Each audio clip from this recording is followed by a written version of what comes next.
ابھی عالم اسلام کا ایک سالڈ بلاک ہے جو ورلڈ آرڈر کی نگاہوں میں کھٹک رہا ہے. میں کھٹکتا ہوں دل یزداں میں کانٹے کی طرح.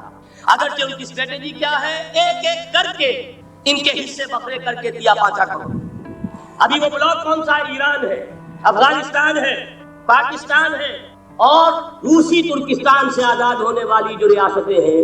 یہ ایک سالڈ بلاک. یہ عجمی مسلمان عربی نہیں، عربی گئے یہ نوٹ کر لیجیے. اس لیے کہ عربوں کو اللہ نے فضیلت دی تھی، محمد ان میں سے تھے صلی اللہ علیہ وسلم، یہ رتبہ بلند ملا جن کو مل گیا. لیکن ساتھ ہی اللہ نے دھمکی بھی دے دی تھی سورہ محمد میں، ان تتولوا یستبدل قوما غیرکم، اگر تم پیٹھ دکھا دو گے اس مشن کو جو ہم نے تمہارے حوالے کیا ہے، تمہیں ہٹائیں گے، کسی اور کو لے آئیں. اور یہ بات ہو چکی ہے 13ویں صدی عیسوی میں، 1258 میں جب سقوط بغداد ہوا ہے. عربوں کے ہاتھ سے عالم اسلام کی قیادت چھین لی. اس کے بعد قیادت کن کے ہاتھوں میں آئی؟ ترکوں کے ہاتھ. ترکان تیموری ہندوستان میں، ترکان صفوی ایران میں، ترکان سلجوقی مڈل ایسٹ میں، اور ترکان عثمانی کا تو کہنا ہی کیا ہے.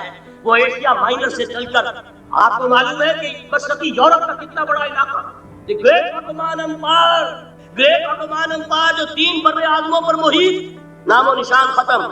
The great U S S R, نام و نشان ختم. اب تو روس صاحب ایک ملک کی حیثیت سے رہ گئے. بڑی بڑی 2 عظیم جنگیں ہو چکی ہیں، تیسری جو ہے سر پر کھڑی ہے، دور نہیں ہے، جس کو حدیث میں کہا گیا ہے الملحمۃ العظمیٰ، تاریخ انسانی کی عظیم ترین جنگ.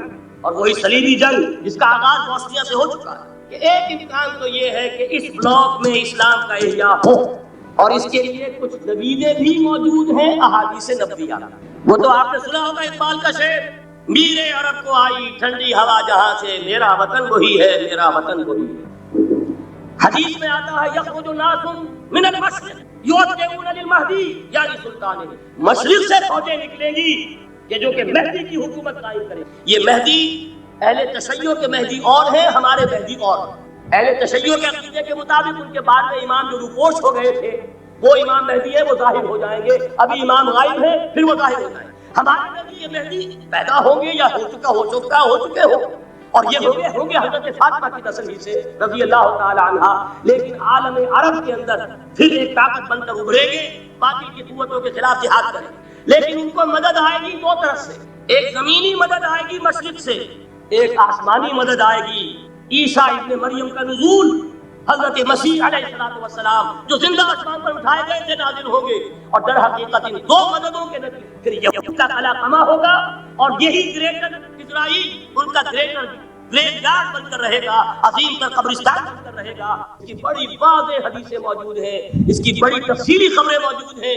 یہ احادیث کی کتب کے اندر بدقسمتی سے ہماری اس کی طرف توجہ نہیں.